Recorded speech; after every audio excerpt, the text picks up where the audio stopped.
زندگی قربانیوں کے ساتھ گزاری اور عید الاضحیٰ کے موقع پر 2 جمعے ہمیشہ قربان کرتے رہے۔ حجۃ الوداع کے موقع پر حضور صلی اللہ علیہ وسلم نے 100 اونٹ لیوں کی قربانی دی۔ حضور صلی اللہ علیہ وسلم کے صحابہ جو بعد میں آئے، حضور صلی اللہ علیہ وسلم کے دنیا سے پردہ فرمانے کے بعد اور جب تک کہ اس وقت کی پردہ فرمانے کے بعد کی قربانیوں کا سلسلہ جاری رہا، ان کو یہ بات سمجھ میں آ چکی کہ اصل زندگی وہ زندگی ہے جس سے رب راضی ہو جائے۔ حضرت عبداللہ بن حذافہ رضی اللہ عنہ بڑے صحابی گزرے ہیں، بڑے خوبصورت صحابی تھے اور بڑے طاقتور صحابی تھے۔ حضرت عمر فاروق رضی اللہ عنہ کی خلافت کا زمانہ تھا۔ اپنا لشکر لے کر ایک عیسائی علاقے کو گئے جہاں کا بادشاہ عیسائی تھا۔ اس عیسائی بادشاہ نے حضرت عبداللہ بن حذافہ رضی اللہ عنہ کو اور ان کے ساتھیوں کو گرفتار کر لیا۔ جب گرفتار کر ان کو دربار میں لایا گیا تو بادشاہ کو دیکھ کے ہی سمجھ میں آ گیا کہ یہ اس لشکر کا، اس جماعت کا امیر ہے۔ پوچھا گیا تم اس جماعت کے امیر ہو، اس لشکر کے امیر تم ہو؟ حضرت عبداللہ بن حذافہ رضی اللہ عنہ نے کہا ہاں میں اس لشکر کا امیر۔ تو بادشاہ نے کہا میری ایک پیشکش ہے تمہارے لیے۔ بتایا کیا؟ بادشاہ نے کہا اگر تم عیسائی بن جاؤ تو میں اپنی بیٹی کو تمہارے نکاح میں دے دوں اور سونے پر سہاگا میں اپنی حکومت میں تمہیں داخل کر دوں گا، منسٹر بنا دوں گا۔ حضرت نے کہا ایمان اتنا سستا نہیں کہ میں ایمان کو چھوڑ کر تیری بیٹی سے نکاح کر لوں اور حکومت میں داخل ہو جا۔ بادشاہ نے دھمکی دی، پہلے لالچ دی، جب لالچ سے کام نہ چلا تو پھر بادشاہ نے دھمکی دی، کہا اگر تم اپنا ایمان نہیں چھوڑو گے، میری بات نہیں مانو گے تو تمہیں تل دیا جائے گا، روسٹ کر دیا جائے گا۔ اس نے ایک بڑی کڑھائی منگائی جس میں تیل بھر کر ڈالا گیا اور خوب زبردست آگ لگائی۔ اتنی زبردست آگ لگائی کہ تیل کھولنے لگا۔ بادشاہ نے کہا دیکھو اس تیل کو، ابھی بھی تمہارے پاس وقت ہے، ابھی بھی اگر ایمان چھوڑ دو گے، اسلام چھوڑ دو گے تو تمہاری جان بخش دی جائے گی۔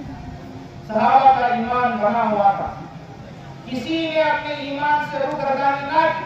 آج ہمارا ایمان اتنا کمزور ہو چکا، اذان ہو رہی ہو ہمارا ایمان اتنا کمزور ہے کہ مسجد تک لے کر آ نہیں سکتا۔ لوگ مسجد کو اپنی ضروریات سے فارغ ہونے کے لیے تو آتے ہیں لیکن ان کو اس بات کی توفیق نہیں ملتی کہ 2 رکعت نماز پڑھ لیں اللہ کے گھر سے۔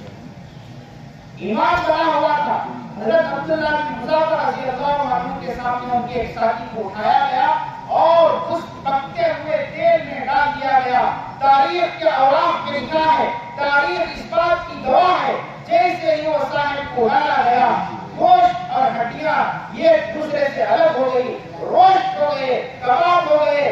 اپنے آپ کو ختم کرنا پسند کیا، اپنے آپ کو قربان کرنا پسند کیا، لیکن ایمان کو چھوڑنا پسند نہیں۔ پھر بادشاہ حضرت عبداللہ بن حذافہ رضی اللہ عنہ کی طرف متوجہ ہوا، کہا آپ کو کھانا مطلب۔ تو حضرت عبداللہ بن حذافہ رضی اللہ عنہ کو اس کڑھائی کے قریب لے کر جایا گیا۔ چند ہی سیکنڈ میں اب اس میں ڈالنا تھا، حضرت کے آنکھوں سے آنسو نکل آئے۔ بادشاہ نے سمجھا موت کے ڈر سے رو رہا ہے، شاید یہ اپنے ایمان کو چھوڑ دے گا۔ اپنے قریب بلایا اور کہا موت کے ڈر سے رو رہے ہو؟ حضرت عبداللہ بن حذافہ رضی اللہ عنہ جو الفاظ اپنی زبان سے اس وقت کہیں اس کو ہم اپنی زندگی کا حصہ بنانے کی ضرورت، اپنے دلوں پر لکھ کر لے کر جانے کی ضرورت ہے، اپنے دماغوں میں بٹھا لینے کی ضرورت ہے۔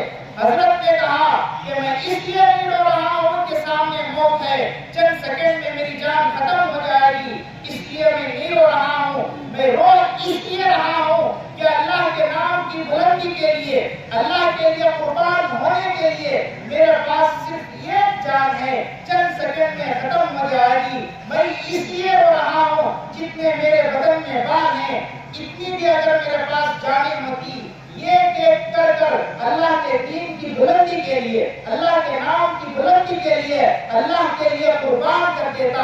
اس لیے نہیں رو رہا کہ میری جان جا رہی ہے، اس لیے رو رہا ہوں کہ جان صرف یہ ہے، جان دی ہوئی اسی کی تھی، حق تو یہ ہے کہ ہم بتا دیں۔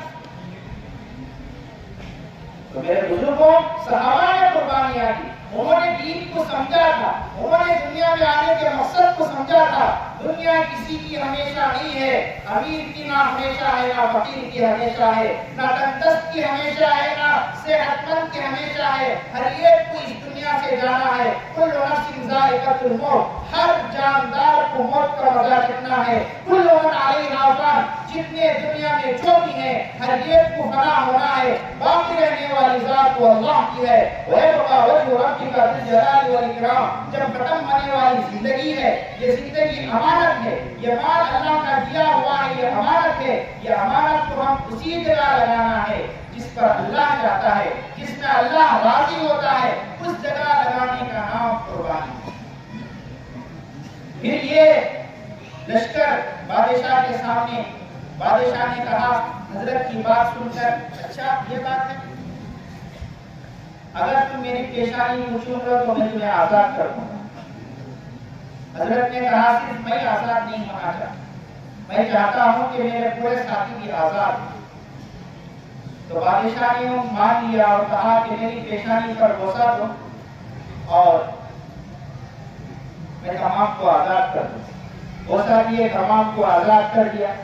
کہ تمام لشکر پوری جماعت جب مدینہ منورہ پہنچی، حضرت عمر فاروق رضی اللہ عنہ کا دربار لگا ہوا تھا، سارا واقعہ کارگزاری سامنے آئی تو حضرت عمر فاروق رضی اللہ عنہ کھڑے ہوئے اور کہا حق علی کل مسلم ان یقبل رأس عبد اللہ بن حذافہ، ہر مسلمان کے لیے لازم ہے جس سپہ سالار نے، جس لشکر کے امیر نے اپنی جان کی پرواہ نہ کرتے ہوئے اپنے ساتھیوں کی پرواہ کر کر سب کو صحیح سالم زندہ بچا کر لایا اور صرف ایک بادشاہ کے پیشانی پر بوسہ دیا، ہر مسلمان پر ضروری ہے کہ وہ حضرت عبداللہ بن حذافہ رضی اللہ عنہ کی پیشانی پر بوسہ دے۔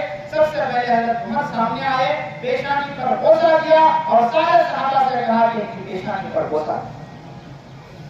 یہ قربانیاں انفرادی دی جاتی ہیں۔ حضرت ابراہیم علیہ السلام جب اپنے بیٹے کا ہاتھ پکڑ کر گئے تھے، وہاں کوئی CCTV کیمرے نہیں، وہاں کوئی یہ میڈیا نہیں تھا، کوئی چیز وہاں نہیں تھی، اخلاص تھا، اللہ کے لیے قربان ہونے کا جذبہ تھا۔ اللہ نے ان کی قربانی کو، ان کی سنت کو اس طرح زندہ کر دیا۔ آج چاہے مشرق ہو یا مغرب، شمال ہو یا جنوب، ہر جگہ، ہر خطے میں جہاں بھی مسلمان رہتے ہیں، ہر جگہ وہ قربانی کا عمل ضرور انجام دے۔ یہ اللہ تبارک و تعالی اخلاص سے، اخلاص کی برکت سے اور اپنے آپ کو قربان اللہ کے حکم پر کرنے کی بدولت اللہ تبارک و تعالی ساری دنیا میں اس سنت کو زندہ کر دیا۔ تو میرے بزرگوں، یہ قربانی بڑے فضائل اس کے آئے ہیں۔ اللہ کے نبی صلی اللہ علیہ وسلم سے صحابہ نے پوچھا ما هذه الاذان یا رسول اللہ صلی اللہ علیہ وسلم، یہ قربانیاں کیا؟ حضور صلی اللہ علیہ وسلم نے فرمایا سنت ابیکم ابراہیم، یہ تمہارے باپ، تمہارے دادا حضرت ابراہیم علیہ السلام کی سنت ہے۔ ہمیں اس پر کیا ملے گا؟ کہا ہر بات پر کتنے کی ملے گی۔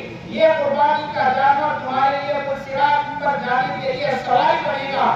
جب تک قربانی تم کرتے ہو، قربانی کے خون کا قطرہ زمین پر گرنے سے پہلے تمہاری مغفرت کر دی جاتی ہے اور قربانی پر تم کو وہ ثواب ملتا ہے جو حضرت ابراہیم علیہ السلام کو اپنے بیٹے کو قربانی کرنے پر جو ثواب ملا تھا، تم اپنے جانور کی قربانی کرو گے وہی ثواب تمہیں ملے گا۔ قربانی کا مقصد یہ بھی ہے جب بھی موقع آئے، آج حکم ہے کہ تم اپنے جانوروں کو قربان کرو، اگر موقع آئے گا اللہ کے نام کی بلندی کے لیے، اللہ کے نام کو بلند کرنے کے لیے، شریعت کی حفاظت کے لیے، اسلام کی حفاظت کے لیے ہم کو اپنی جانیں بھی اگر قربان کرنا پڑے تو اس قربانی کے لیے ہم تمام کو تیار رہنا ہوگا۔